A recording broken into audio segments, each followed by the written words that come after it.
राधे राधे बच्चों। बोलो श्री कृष्ण भगवान की जय। विष्णु लक्ष्मी की जय। राधा कृष्ण की जय। लड्डू गोपाल की जय। अपने अपने माता पिता की जय।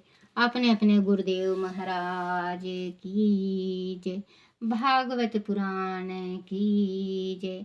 भागवत पुराण में दूसरा अध्याय उद्धव जी द्वारा भगवान श्री कृष्ण की लीलाओं का वर्णन। श्री सुखदेव जी ने कहा, हे राजन, श्री विदुर जी द्वारा पूछने पर उद्धव जी का हृदय भर आया। उन्हें श्री कृष्ण जी के साथ बिताए बचपन से लेकर वृद्धावस्था की बातें याद आने लगी। उनका हृदय विरह से व्याकुल हो उठा। उनका गला अवरुद्ध हो गया। मुंह से बोल नहीं फूटा। उद्धव जी श्री कृष्ण के चरण कमलों की स्तुति में डूबे हुए 2 घड़ी तक कुछ भी नहीं बोल सके। अत्यधिक रोमांच के कारण उनके आंसू बहने लगे। कुछ पल अपने को संयत करके वह विदुर जी से कहने लगे। उद्धव जी बोले, विदुर जी, श्री कृष्ण रूपी सूर्य के छिप जाने से हमारा जीवन में अंधकार छा गया है। हम श्रीहीन हो गए हैं।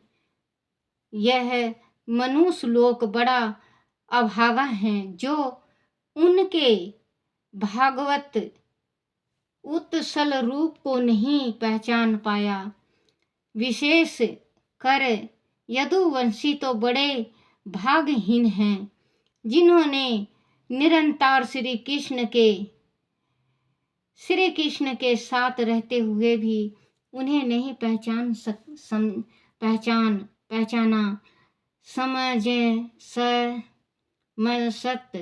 समस्त विश्व के आश्चर्य श्री कृष्ण को वह एकमात्र श्रेष्ठ यादव ही समझते रहे।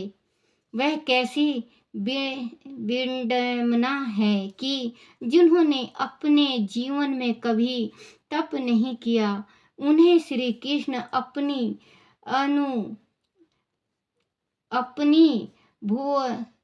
मोहिनी छवि दिखाकर अंतर्ध्यान हो गए। भगवान श्री कृष्ण ने अपनी बाल लीलाओं का जो दृश्य उस उपस्थित किया था, उसे देखकर हम सब ग्वाल बाल ही क्या सारा जगत मोहित हो गया था। उन लीलाओं में सौभाग्य और सुंदरता की पराकाष्ठा थी। उनके रूप को किसी आभूषण की आवश्यकता नहीं थी, अपितु आभूषण ही उनके रूप से सुशोभित हो जाती थी। विदुर जी, आप तो स्वयं साक्षी हैं कि युधिष्ठिर के राजसूय यज्ञ के अवसर पर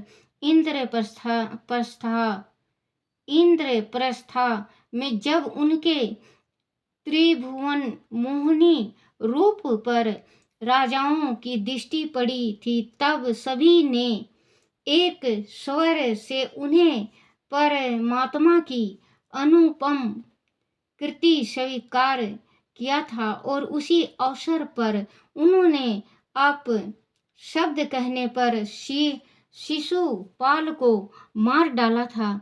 ब्रज भूमि में ब्रज की लीलाएं, उनकी बाकी चितवन और मधुर मुस्कान, जय मेरे कान्हा, मधुर मुस्कान के सम्मुख सब कुछ काम धाम छोड़कर मूर्ति की भांति खड़ी हो जाती थी। अजन्मे होकर भी उन्होंने वासुदेव जी के यहाँ देवकी की कोख से जन्म लिया और सभी को अभय देने वाले होकर भी वह 11 वर्ष तक गोकुल में ग्वाल बालों के मध्य छिपे रहे। वस्तुत उन्होंने पृथ्वी से दुष्टों का भार हटाने के लिए अपने जन्म लेने की लीला की थी। उनसे पहले शेष अवतार बलराम जी को वह रोहिणी के गर्भ से ब्रज मंडल में भेज चुके थे। उनके जन्म लेते ही कंस के बंदी गृह के द्वार खुल गए थे और राक्षस सो गए थे। वासुदेव कृष्ण जी भादो मास की अष्टमी के दिन उस भयानक काल रात्रि में धरती पर अवतरित हुए थे। बच्चों, क्योंकि बलराम जो राम और लक्ष्मण थे, राम और लक्ष्मण, तो लक्ष्मण कहने लगे, भैया मैं तो छोटा आपकी नहीं बनूंगा, मैं आप को नहीं मैं कुछ कह सकता और ना मैं कुछ बता सकता, तो आप कुछ ऐसा उपाय करो जो कि अगर आप जन्म लोगे तो बड़ा भाई मैं बनूं। तो बलराम बड़े बने थे, वो शेषनाग थे, तो थे तो भगवान ये, वो तो उनका छत्र छाया है शेषनाग। तो बच्चों, ये बड़े हुए और कृष्ण भगवान छोटे भाई हुए, इनके अवतारित हुए थे। कंस को भय था कि उनकी बहन के गर्भ से जो पुत्र होगा वह उसका काल होगा। इसी भय से उसने वासुदेव और देवकी को बंदी गृह में डाल रखा था और वह एक एक करके देवकी के 6 संतानों को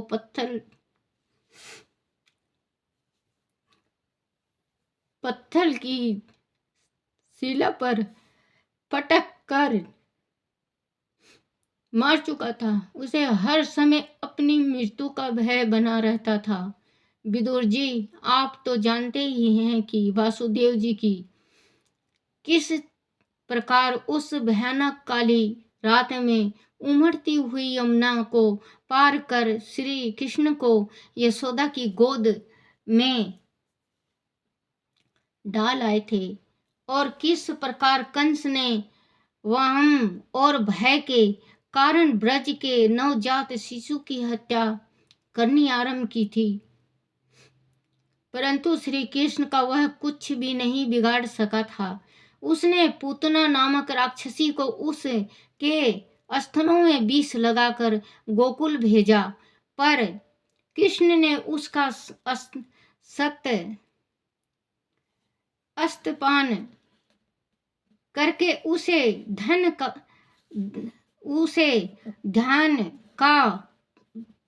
का पद दिया और उसके प्राण अपने होठों से खींच लिए। उस परम दयालु श्री कृष्ण के अतिरिक्त ऐसा कौन है जो अपने वध को आए व्यक्ति को ऐसी परम गति प्रदान करे। विदुर जी, श्री कृष्ण जी जब बातें याद आती हैं, श्री कृष्ण की जब बातें याद आती है तो मेरा मन व्यथित हो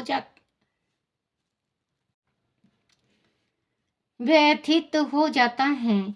ऐसा कौन पुरुष है जो उनके चरण कमलों की एक बार छवि देखने के उपरांत उन्हें भुला सकता है। महाभारत के युद्ध में जिन योद्धाओं ने उन्हें अपने नेत्रों से देखा था, वह सभी अर्जुन के बाणों से बिंध कर परम गति को प्राप्त कर गए थे।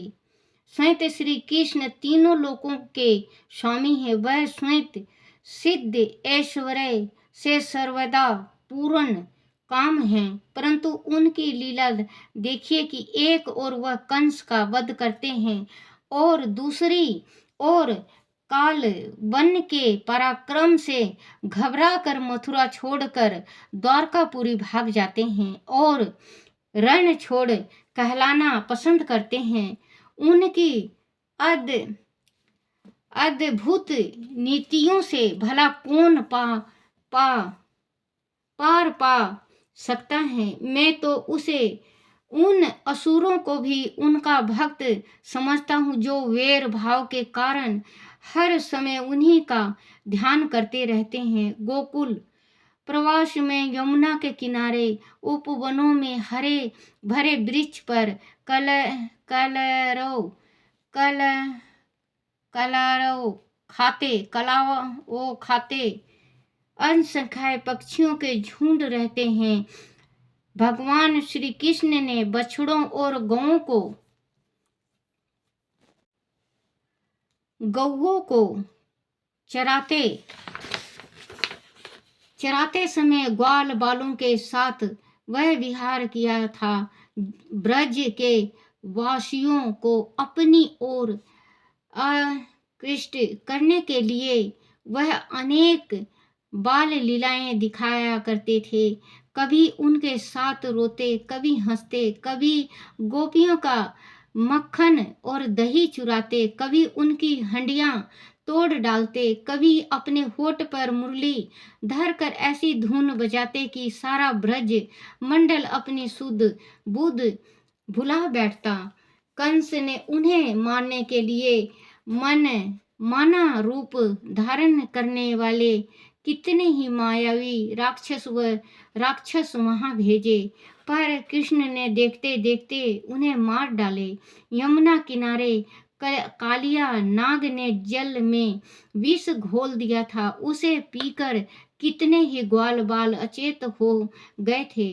कृष्ण ने कालिया नाग का वध करने के लिए लीला रची। खेलते समय अपनी गेंद काली दह में फेंक दी, फिर उसे निकालने के बहाने वह यमुना में कूद पड़े और कालिया नाग को नथ कर ही वह बाहर आए। गोवर्धन पूजा के लिए उन्होंने इंद्र की पूजा बंद करा दी। इंद्र ने कुपित होकर ब्रज भूमि को जल में डुबो देने के लिए भयानक जल बरसाया। भगवान श्री कृष्ण ने देखते ही देखते गोवर्धन पर्वत को छतरी की भांति अपनी उंगलियों पर उठा लिया और देखते ही देखते गोवर्धन पर्वत ब्रज वासियों तथा पशुओं की रक्षा की। इंद्र का मान मर्दन किया। चांदनी रात में जब मुरली के मधुर स्वर के मध्य गोपियां के साथ रास क्रीड़ा करते हैं, तब जो दृश्य सामने होता है वह नाभिराम होता है। विदुर जी और मैं आपसे क्या कहूँ, सहित मुझे जिसे निराकार ईश्वर के ज्ञान का बड़ा अहंकार हो गया था। एक बार कृष्ण ने गोपियों का हाल चाल पूछने के लिए मथुरा से ब्रज भूमि, वृंदावन व गोकुल भेजा। मैंने वहां पहुंचकर उन्हें निराकार ब्रह्मा का उपदेश देना चाहा और उनसे कृष्ण को भूल जाने के लिए कहा, परंतु गोपियों के मधुर से भाव के सामने मेरा सारा ज्ञान उनके प्रेम आंसुओं में बह गया और मैं लूटा पीटा सा वापस लौट आया। उस समय कृष्ण की मंद मंद मुस्कुराहट में मेरा सारा आशीतव बर्फ की भांति पिघल गया। बच्चों, क्योंकि ये जो माधव थे, ये इनके युद्धो जी के मन में ये था कि मैं भगवान भक्ति में सबसे बड़ा हूँ और मेरे जैसा कोई नहीं है। तो श्री कृष्ण तो भगवान थे, उनको सबके हृदय का गति पता था कि ये कैसा है। तो वो एक दिन बैठे थे उदास, तो माधव पूछने लगा, बोले कि कान्हा आज कैसे बैठे हो आप बिल्कुल उदास? बोले आज मुझे अपने सखा की, गोपियों की मुझे बहुत याद सता रही है। बोले आप मिल जाओ। बोले नहीं, मैं जा नहीं सकता उनके पास। बोले फिर? बोले एक काम करो माधव, मैं खत लिखता हूँ आपको, मेरी खतपति चिट्ठी गोपियों तक पहुँचा दो। गोपियों तक पहुँचा दो तो वो मुस्कुराए और वो जैसे अभिमान महान हो जाता है शरीर में कि मैं कि मैं ही हूँ सब कुछ। तो वो कहने लगे कोई बात नहीं, लिख दो, मैं जाके दियाऊँगा। और हे माधो, आप गोपियों से ये कहना कि आपके कान्हा जरूर आएंगे, उन्हें समझाना, उनके धीर बंधाना, क्योंकि वो रात दिन सुबह शाम उठते बैठते चलते फिरते वो सिर्फ मेरा सुमरन कर रही हैं। तो माधव के दिल में ये आया कि मैं तो भगवान के साथ रहता हूँ, मेरे 24 घंटा मेरे हृदय में है। भगवान गए, गोपियों से मिले। गोपी, क्योंकि जो माधव का शरीर था उनका भी नीला ही शरीर था भगवान के जैसे। पहले तो उन लोग दौड़े कि कान्हा आगे कान्हा आगे, लेकिन जिस टाइम पास गई तो कान्हा को ना पाके वो बहुत विचल गई, घबरा गई वो, और कहने लगी कि कान्हा कब आएंगे। वो कहने लगे, बोले कान्हा जल्दी आएंगे, तुम रो मत, तुम तड़फो मत। वो ज्ञान देने लगे, बोले हमें क्यों ज्ञान देता है, हम इस ज्ञान की योग है ही नहीं, क्योंकि हमारे कण कण में, हमारे हृदय में, हमारे तन में, मन में, हमारे एक एक शरीर के रूंग में हमारे तो कान्हा बसे हैं। हम और किसी को क्या जाने, जब हमारे कान्हा ही हमारे पास नहीं है। हम कान्हा के हो चुके हैं। कान्हा आए ज्ञान आए, उनकी मर्जी, लेकिन हम कान्हा के हैं। तो ये समझाता है, उनको बहुत ज़्यादा समझाता है। कहते हैं, वो कहते हैं, बोले हम तो समझेंगे तो सिर्फ कान्हा से समझेंगे, नहीं तो हम नहीं समझेंगे। तो इसका वहाँ पे भ्रम टूट जाता है। क्यों टूटता है? क्योंकि वो जिस टाइम बैठ के आपस में बतलाती हैं तो सखी री रात मेरो कान्हा मुझे दिखो, मेरा कान्हा मुझे दिखा कि आए, और उन्होंने मटकी खोली और उसमें से माखन खाए। बोले अरे सखी, तूने ये गलत देखा, मैंने ये देखा कि कान्हा मेरे पास आए हैं, मेरे आंसू को पोंछे हैं, और कान्हा कह रहे हैं सखी मुझे भूख लगी है, बहुत ज़्यादा भूख लगी है, सखी मुझे मक्खन खिला दो। मैंने माखन मिश्री खिलाई, मैंने अपने हाथों से कान्हा को माखन मिश्री खिलाई। तीसरी कहती है सखी तूने जो देखो वो सही है, लेकिन सखी रात कान्हो मेरे सपने में आयो और कहने लगा हे सखी तू यमुना नहीं आती जल भरने, मैं तेरा इंतजार करता हूँ। सखी मैं सपने में यमुना गई और कान्हा मेरे सामने खड़े थे। चौथी सखी कहती है, बोले सखी तुमने गलत देखा, जो देखा तुमने सही देखा, लेकिन तुमसे भी अच्छा सपना मेरे पास आए। और कहने लगे सखी तू चुपचाप बैठी है, क्यों रोती है, तू क्यों रोती है, दिल में देख तो झांक के, अपने आत्मा में झांक के देख, मैं तेरे पास हूं, तू रो मत। मेरी सपने में से आंख खुलती है और मैं हृदय को छू के देखती हूँ तो कान्हा सचमुच मेरे हृदय के अंदर थे। और ये उदो सुन रहे हैं सारे, वो इतनी मतलब इतनी वो हैं कि ये ब्रह्म ब्रह्म ज्ञान दे रहे हैं, इनकी नहीं सुन रहे, वो आपस में बात कर रही हैं। तो कृष्ण भगवान से इतना प्यार था उनको कि वो जगत में सारे जगह कृष्ण ही कृष्ण को देखती थी।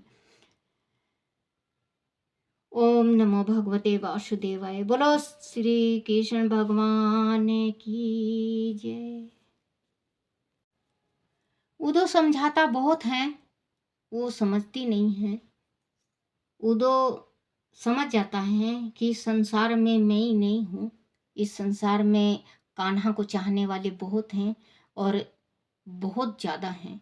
तो वो जाते हैं, तो कृष्ण भगवान को तो सारा पता था, सारा चीज़ का पता था उनको कि अब माधव आएंगे, इनका भी अभिमान को तोड़ना जरूरी है, क्योंकि ये जो मैं हो जाता है ना, अगर आप ज़्यादा दान पुण्य करने लगो और आपको ये हो जाएगा ना बच्चों कि ओहो मैं ही दान दे रहा हूँ, कोई किसी को नहीं देता, जो जिसकी जो किस्मत में लिखी है वो ही मिलता है, उससे ज़्यादा नहीं मिलता। तो गए, देख रहे हैं, बैठे मुस्कुरा रहे हैं उनको देख के। उनको तो सब कुछ पता था कि गोपियों का देख आए हैं और गोपियों ने धमका दिया है और इनका अभिमान चूर चूर हो गया है। कृष्ण भगवान के पास आते हैं, कृष्ण भगवान से जैसे आके एकदम बिल्कुल ढीला हो जाते हैं, जैसे कि कोई कुछ करने लगता है और उसका काम नहीं बनता तो बिल्कुल लस्त हो जाते हैं। तो ये बेचारे लुटे पिटे से वापस लौट आए। उस समय कृष्ण की मंद मंद मुस्कुरान में मेरा सारा अस्तित्व बर्फ की भांति पिघल गया। ये कह रहे हैं कि उस टाइम मंद मंद जो मुस्कुरा रहे थे तो भगवान सब कुछ समझ गए थे कि मेरे साथ क्या हुआ है। तो मैं बर्फ के जैसे सारा मेरे जितने भी अभिमान था कि मैं ही हूँ, तो मेरा सब पिघल गया और मैं गंगा जल के जैसे शुद्ध हो गया। बोलो भागवत पुराण की जय। ओम नमो भगवते वासुदेवाय। ओम नमो भगवते वासुदेवाय। ओम नमो भगवते वासुदेवाय। ओम नमो भगवते वासुदेवाय। श्री कृष्ण गोविंद हरे मुरारी, हे नाथ नारायण वासुदेवाय, हे नाथ नारायण वासुदेवाय, हे नाथ नारायण वासुदेवाय। बोलो श्री कृष्ण भगवान की जय।